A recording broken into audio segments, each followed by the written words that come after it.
If you've been frustrated by the metastatic expansion of federal attacks on liberty, well, don't lose hope. I've got 3 examples of how the principle of nullification is starting to make a glimmering return in the United States. Hi everyone, I'm Gardner Goldsmith for MRC-TV. You know, it's been a long time since collectivists unjustly attempted to portray the idea of federalism and so-called states' rights as synonymous with racism in contemporary America. And that is, of course, a very good thing. The argument is ludicrous, but even if it were valid, the constitutional reality is that the federal government isn't explicitly granted many of the so-called powers its occupants claim and keep expanding. It's also true that as long as they're not prohibited by the U.S. Constitution, those so-called powers not expressly granted to the feds are left to the states and the people therein. And with movements such as the 1996 California attempt to decriminalize medical marijuana, then the state's 2016 move to decriminalize recreational pot, leftists who previously might have embraced the federalism equals racism myth have joined libertarians and even some paleoconservatives to cut the path for wider use of a very important colonial and philosophical principle called nullification. Now, thanks to the work of the 10th Amendment Center, we can see the enterprising efforts of people in 3 states to push back against more than just the federal pot statutes. And though 2 of those moves right now are only in their early stages, they're very significant. First, there's Montana and the state's fully passed defiance of the U.S. Food and Drug Administration in the form of its expansion of an already standing right to try statute, an expansion that Governor Greg Gianforte, a Republican, signed on May 3rd. Michael Bolden explains for the 10th Amendment Center, quote, Senator Kenneth Bogner, Republican, introduced Senate Bill 422, SB 422, on February 20th. The new law expands the Montana right to try law that was passed in March 2015.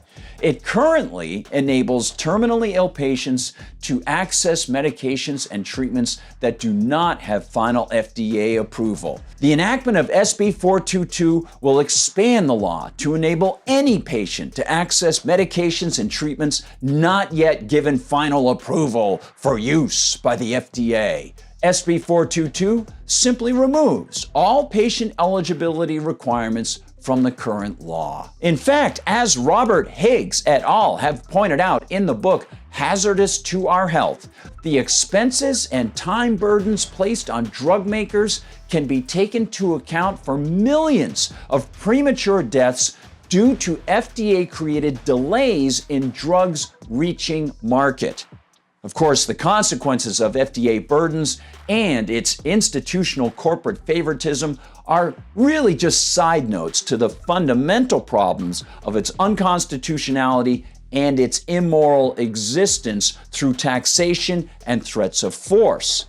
And while Montana's SB 422 doesn't fully address those 2 major problems, it's a powerful pushback against FDA claims of so-called authority.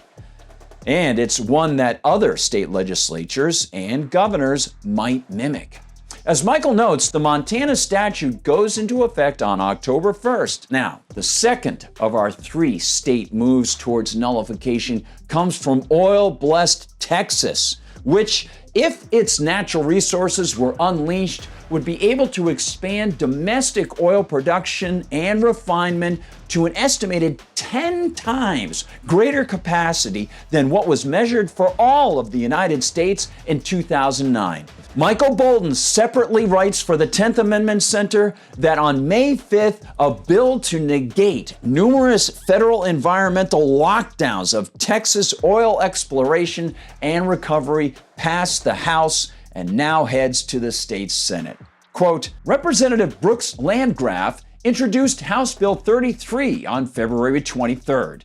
The proposed law would prohibit any state agency or its employees from contracting with or providing assistance to a federal agency or official with respect to the enforcement of a federal statute, order, rule, or regulation purporting to regulate oil and gas operations if it does not exist under the laws of Texas. While the law wouldn't end all federal regulations on gas and oil production immediately, it would represent a massive shift in strategy going forward. In effect, the bill would do the following.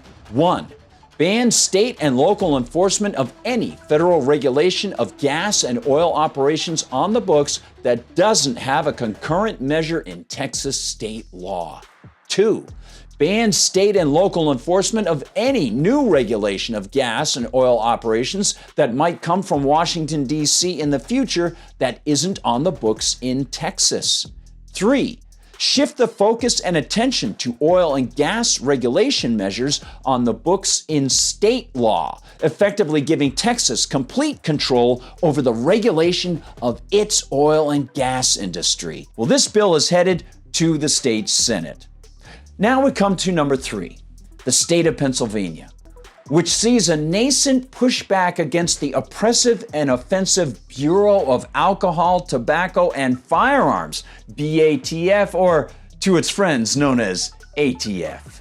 Yeah, this is a bill that just has been introduced in the state Senate, and it deserves some attention. Mike Meharry writes for the 10th Amendment Center, quote, Senator Doug Mastriano introduced Senate Bill 551, SB 551, on April 19th.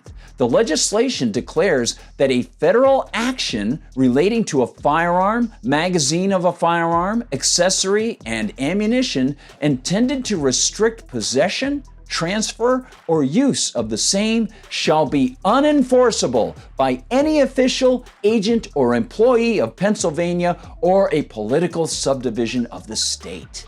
Meharry adds, quote, SB 551 would specifically prohibit enforcement of a federal action created or taking effect after December 31st, 2020 if it attempts to register, restrict, or ban the ownership or purchase of a firearm, magazine of a firearm, firearm accessory or ammunition, or to reclassify the firearm accessory or magazine ex post facto, where the result is to prohibit or restrict continued ownership or common use.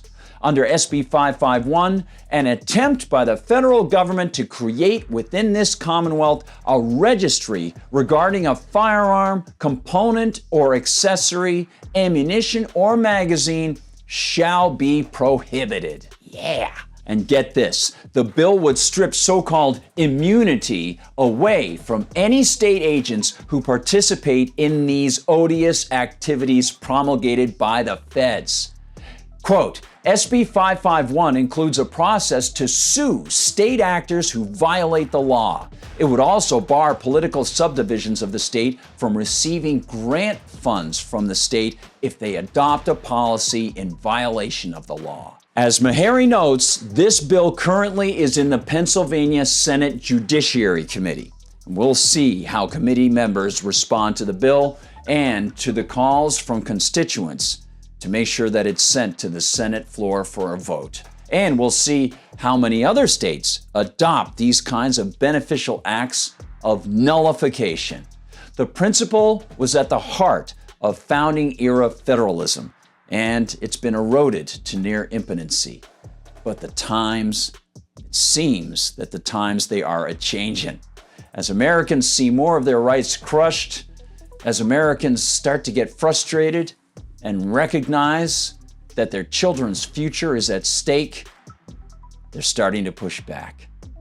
Thank you so much for joining us, one and all. Please join us at Rumble, where they don't censor us. We'll see you, of course, at YouTube, where yes, they do. And when you see the videos, please give it the thumbs up, because that helps in the algorithms. That's at Rumble or YouTube. And please share the videos far and wide, especially if there are some younger people. You might want to give them some educational information. Of course, we'll see you on Facebook at the MRC-TV Facebook group. We'll see you on Twitter. We'll see you on Instagram and TikTok. And please visit mrctv.org. mrctv.org. When you're there, please consider donating to the Media Research Center. That's always a real positive. And of course, we'd love to see you stop by the store and pick up some great MRC TV swag. I can be found on Gab as @GardnerGoldsmith, and you can find me on Twitter as @GardGoldsmith. For MRC TV, I'm Gardner Goldsmith.